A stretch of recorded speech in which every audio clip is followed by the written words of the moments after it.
Let me first also say, together with President Costa, that the European Union is very pleased to be here in Johannesburg.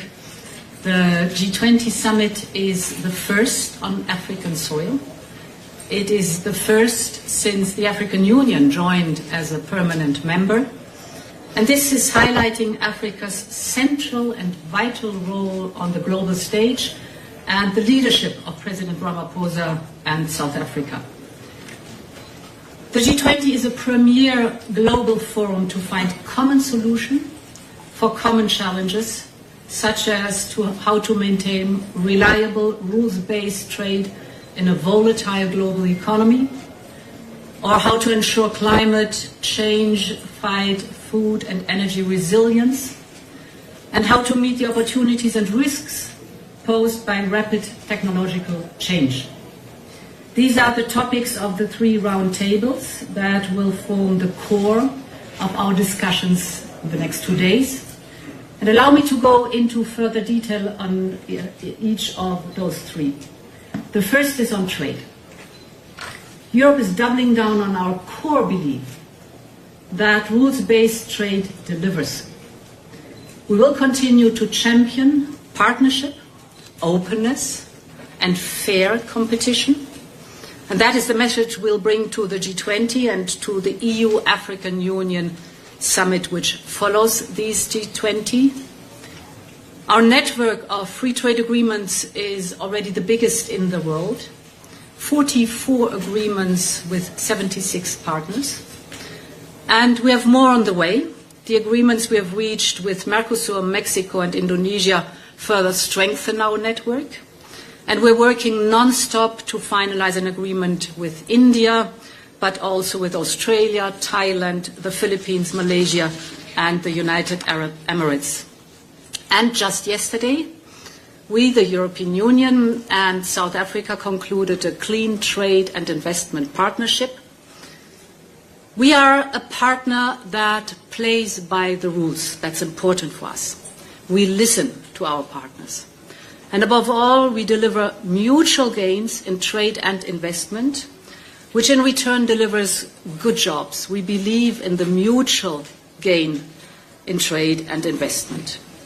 We will continue advocating for a strong, reformed and relevant World Trade Organization, including here at the G20. The second roundtable, there the motto is a resilient world.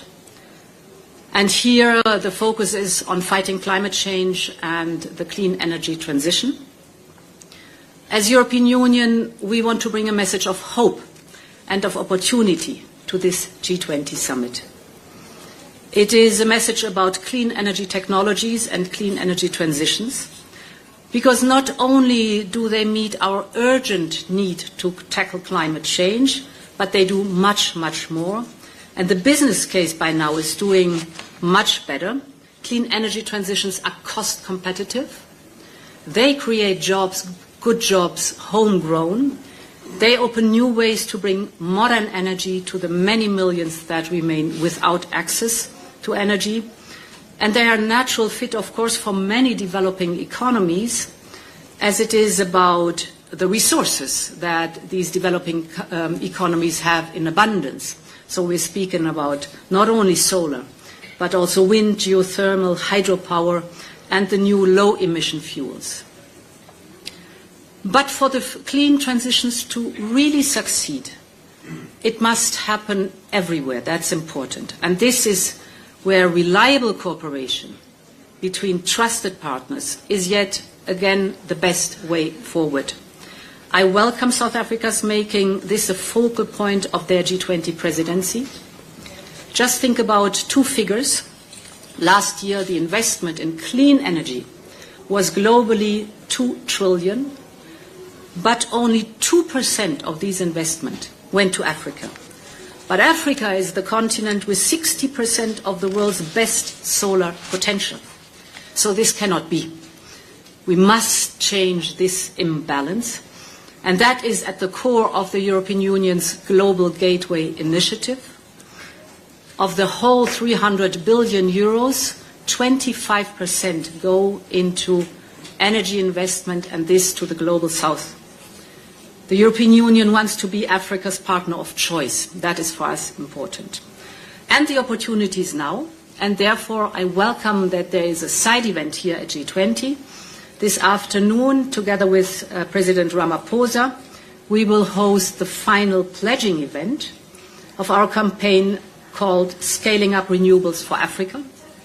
It will be a key moment because we will convene governments and investors and philanthropists to come together and to power Africa's future.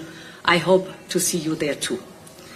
My last point is on the third roundtable, a fair and just future. And here we will discuss the new issues like digital governance and how to enter the global economic mainstream with digitalization. And that's why I'm looking forward to our discussions on artificial intelligence. Artificial intelligence, we all know, is a revolution, but we must make it a revolution with citizens at its core. For Europe, innovation and accountability don't pull in opposite directions. On the contrary, they push together. And we are already working hand in hand with G20 partners who share the same vision of AI. It must be a game changer for good. This potential is strong on the African continent, from optimizing the renewable energy grids to predicting natural disasters. You need AI in these topics.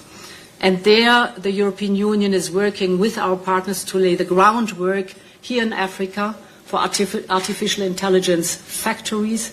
In other words, this is bringing computational power to the many, many startups that are here on the continent so that they can train their models, develop their models, and improve their models.